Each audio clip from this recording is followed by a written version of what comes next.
అణగారిన వర్గాల అభ్యున్నతి కోసం విశేష కృషి చేసిన పుచ్చలపల్లి సుందరయ్య జీవితం నేటి తరానికి ఆదర్శమని సిపిఎం జిల్లా కార్యదర్శి దర్శనాల మల్లేష్ అన్నారు. పుచ్చలపల్లి సుందరయ్య వర్ధంతి సందర్భంగా ఏర్పాటు చేసిన కార్యక్రమంలో ఆయన చిత్రపటానికి పుష్పాంజలి ఘటించి నివాళులర్పించారు. ఈ కార్యక్రమంలో పార్టీ సీనియర్ నాయకులు బండి దత్తాత్రి, లంక రాఘవులు, అన్నముల కిరణ్, పూసం సచిన్ తదితరులు పాల్గొన్నారు.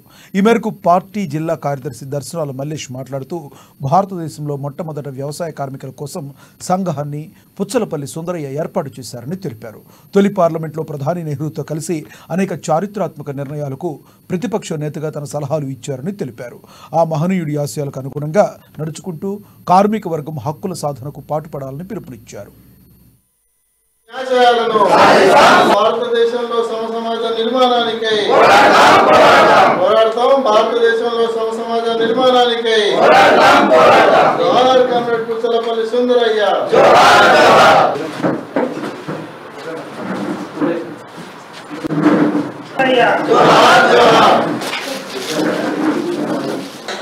దక్షిణ భారతదేశ కమ్యూనిస్టు ఉద్యమ నిర్మాత, భారత కమ్యూనిస్టు పార్టీ మార్క్సిస్టు పార్టీని ఆవిర్భావ సెక్రటరీగా, ప్రధాన కార్యదర్శి, ఆల్ ఇండియా ప్రధాన కార్యదర్శిగా పనిచేసినటువంటి కామ్రేడ్ పుచ్చలపల్లి సుందరయ్య గారు మరణించి నేటికి 39 సంవత్సరాలు కావస్తూ ఉన్నది. మచ్చలేని మార్క్సిస్టు మహా ఉపాధ్యాయుడిగా రాజకీయ పార్టీలన్నీ కూడా పార్టీలకు అతీతంగా గౌరవించబడ్డటువంటి వ్యక్తి. మొట్టమొదటి పార్లమెంటు సభలో ప్రతిపక్ష నాయకుడిగా, నెహ్రూ ప్రధానమంత్రి ఉన్నప్పుడు ఈయన ప్రతిపక్ష నాయకుడిగా ఈ దేశం నిర్మాణంలో అనేక నిర్ణయాత్మకమైనటువంటి సూచనలు, సలహాలు చేస్తూ ఈ భారతదేశం ఆర్థికంగా తన కాళ్ళ మీద తను నిలబడడానికి సహకరించినటువంటి వ్యక్తి పుచ్చలపల్లి సుందరయ్య గారు.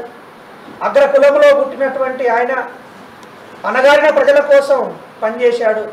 భూస్వామ్య కుటుంబంలో పుట్టినటువంటి ఆయన భూములు పేదవాళ్లకు పంపిణీ చేసి ఆదర్శప్రాయంగా నిలిచారు. అన్ని రకాల సుఖ సౌభాగ్యాలు అనుభవించడానికి అవకాశం ఉన్నటువంటి ఆయన సుఖాన్ని వదిలేసి కష్టాల బాటను ఎంచుకున్నాడు.